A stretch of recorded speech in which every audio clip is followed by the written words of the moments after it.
right. Headed up to Synesthesia and Ride or Die.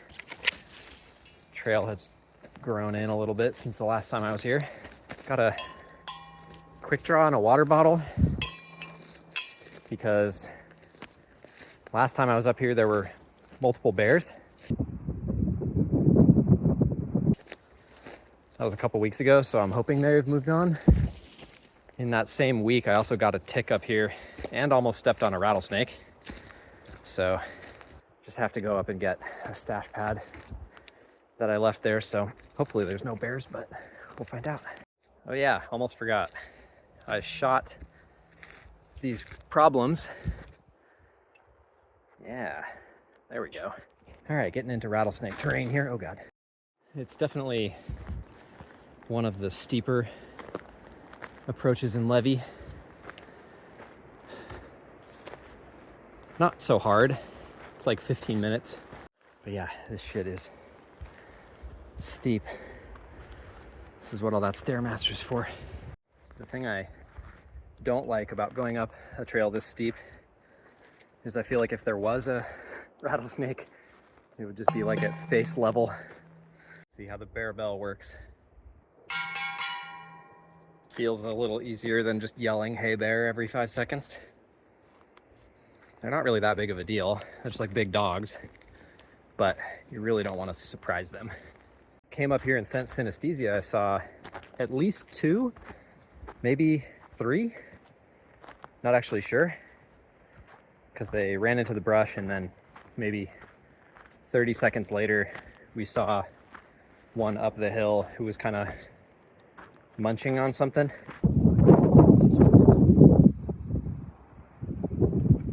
Oh yeah.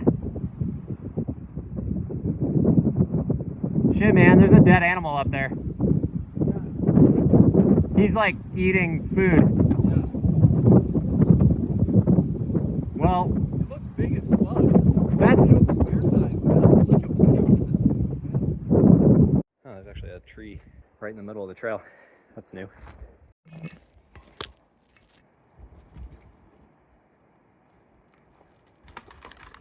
So, there's the boulder. Getting close.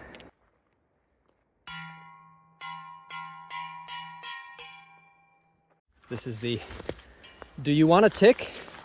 Because this is how you get a tick section of trail. Not very many people come up here and try this thing. Thing is just so sick. Fucking rad lines on this thing. So I'm not gonna do a full hold tour, but this is a Ride or Die. There's a few ways to start it, and then it just kind of follows these slashes and you wind up on the face up here.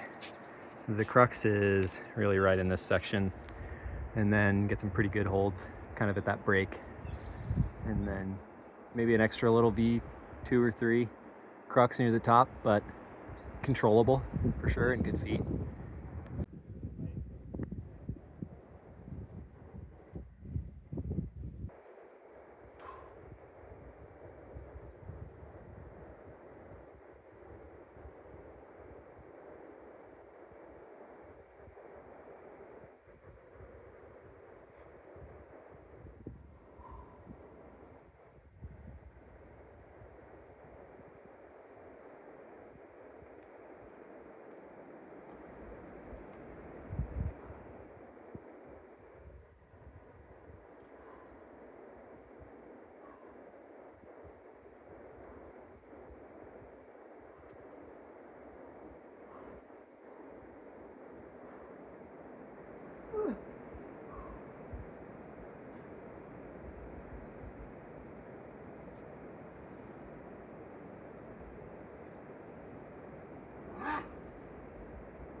It is manageable, but it's very, very tall. Synesthesia. This one's really the gem in my opinion. Props to Owen Massey for doing the FA. Pretty bullet rock, although we did break one of the holds. I repeated it twice and my friend was repeating it when this one hold broke, but Starts down here in this kind of jug complex. There's a lot of jugs you can start on. Follows a bunch of cool slopers through these rails. Pretty bullet rock, but this pinch right here did break. Definitely still goes. There's a few ways to climb that section, and you can probably still do the original beta just because the feet are still pretty good. But you do a big, powerful move up to this chalked sloper, and then a few ways to do the section with the Gaston here. I kind of went for a direct method on a bad hold, and then really cool in-cut crimp, and the top is kind of a jug, so just a line, man. What a line.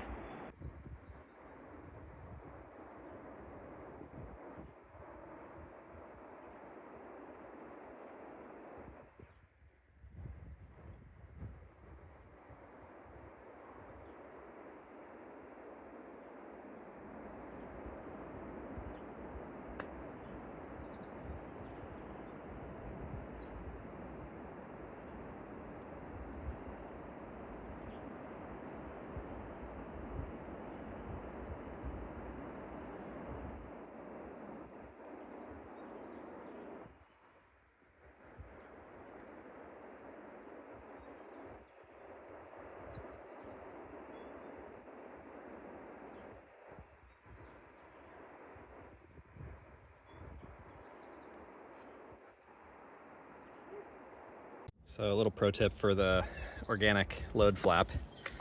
Instead of just hooking it onto this thing here, I like to run it through the handle. Loosen it a little bit. Get back up.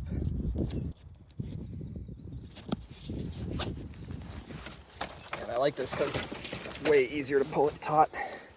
So I did both of those routes head point style, which for anyone who doesn't know what that means, is basically red pointing for your head. So they're pretty tall, and if you want to reduce the risk as much as you can, then you try it on a rope before eventually doing it as a boulder, which may seem a little bit redundant to some people. Like, if it's scary and dangerous, why bother doing it as a boulder at all? Which is valid. Honestly, I mean, top roping is super fun, you know, and like, what do you get out of a boulder ascent that you don't get out of a top rope ascent? I think that's a question that many people have philosophized about over the years. My personal take is it's just harder. It's harder in a different way. And part of why I climb is I like to be challenged. And climbing's not a purely physical sport. It's also a very mental sport. And being challenged mentally is fun.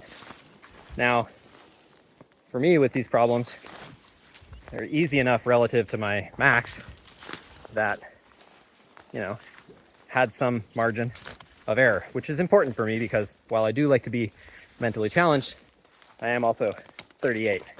So when the mental challenge goes awry, I want to be careful that I don't write a check that my body can't cash, i.e. fall and break my shit. The switch hands, my thumb was getting pumped. I don't have newfangled gimbal or any of that shit. I'm just holding a phone like a boomer.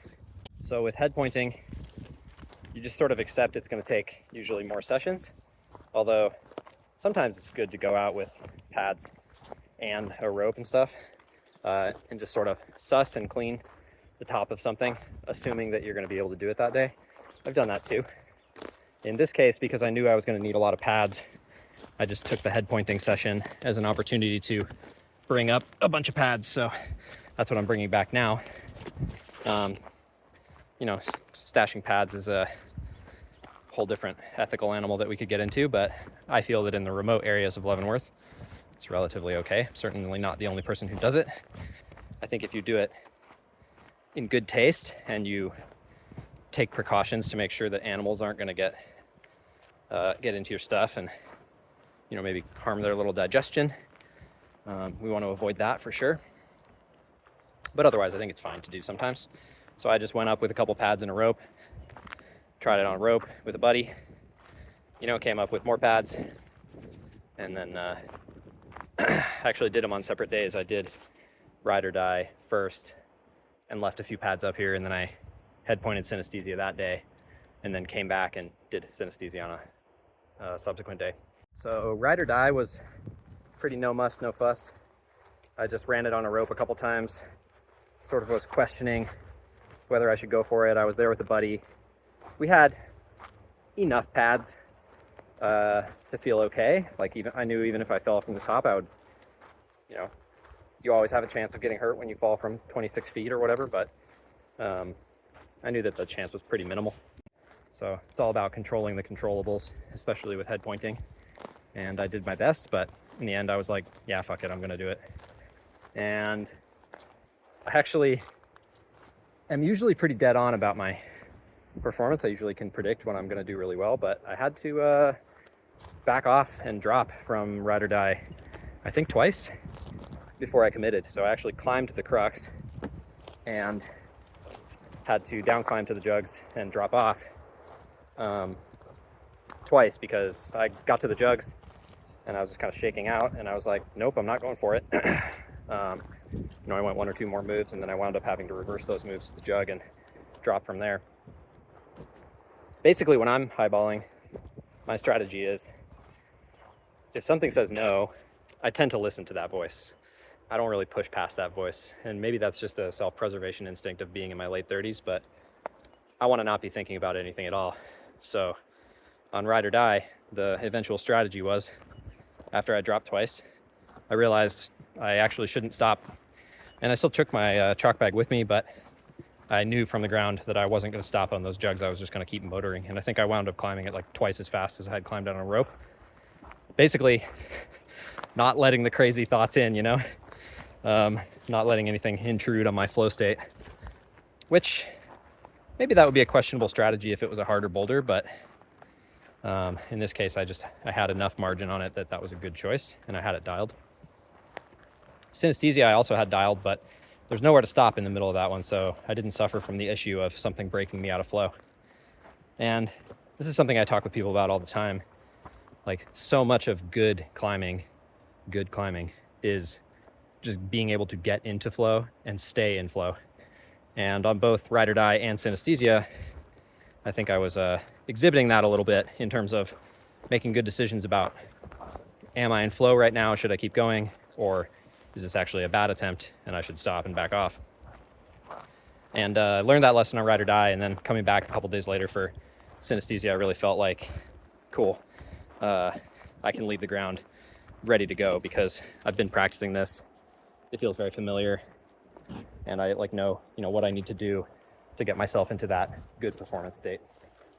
I never recommend that people get into highballing, but if big boulders call your name, just know that it's something that can be done tactically and safely. It doesn't always have to be super adrenalized.